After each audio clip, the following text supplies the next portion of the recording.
Hi guys, welcome to my channel. For today's vlog is I'm going to shape and trim my eyebrows, so please join me. So the things that I'm using when I'm shaping my eyebrows is this one, the brush. Actually, this one is an old brush of mascara.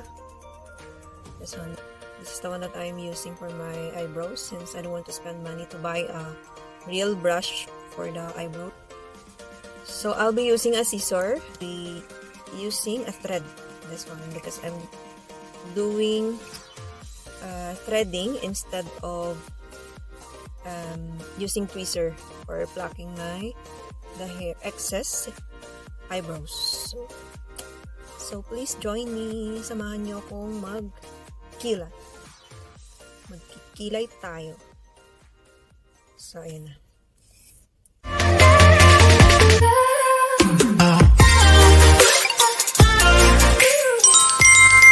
So first, I will clean the excess hair on my eyebrows. I will just clean. Then I will cut some thread, just like this.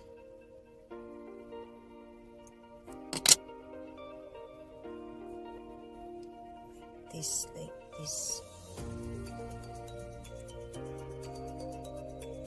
Just lock the end, and then we're gonna twist 3, 4, 5, 6, 7, 8, 9, 10.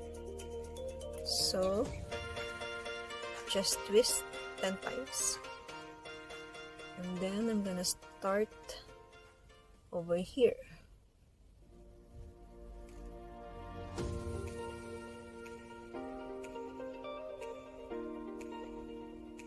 Makita. Closer. I cannot see you. So I'll just follow the line like this.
Just take care na hindi siya makatouch nitong thread.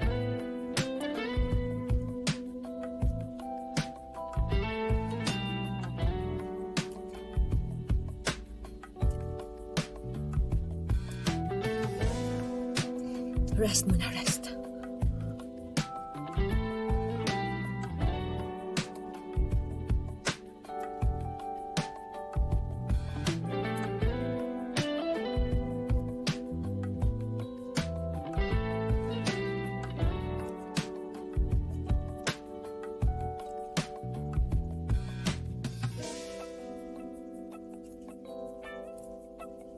The good thing of this threading than the tweezer, it can catch more hair. So unlike a tweezer, you need to pluck one by one the hair, so it's more painful. Mas masakit siya kapag binubulot. Kaya mas feel ko na itong ganito yung tinithread. So I think medyo mabilis na siya.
So now I'm done with the threading. So now I'm gonna trim the excess hair. I'll just brush up, and then the excess hair. The excess, I will cut it.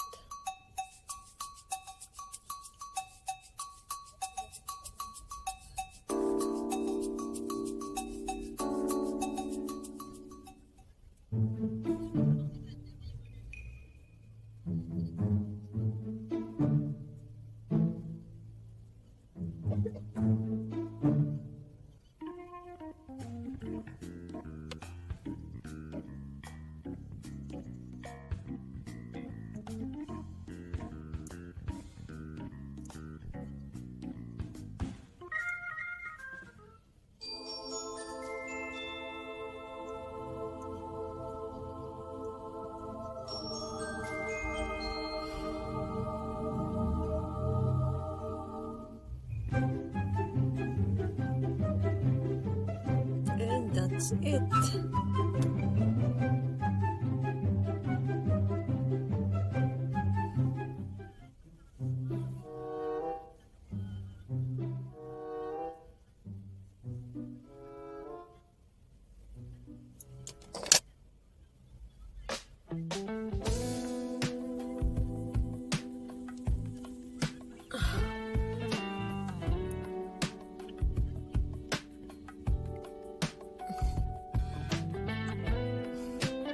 And that's it. Thank you for watching. Hope you like this video. And this is how I trim my eyebrows. Yeah, I'm just doing it by myself because I want to save money. I don't want to spend a lot of money just for my eyebrows because I can do it now alone. Kasi magagawa ko na siya. Kaya ko siyang ako lang. So, bali nila. Wow! I just put brown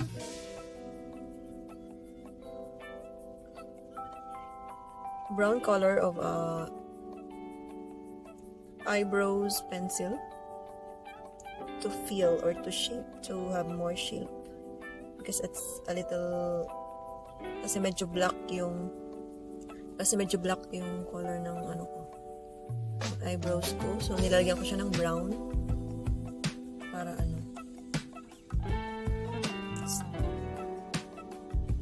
para hindi siya masyadong black. Ayun. Thank you so much for watching. Hope you enjoyed this video.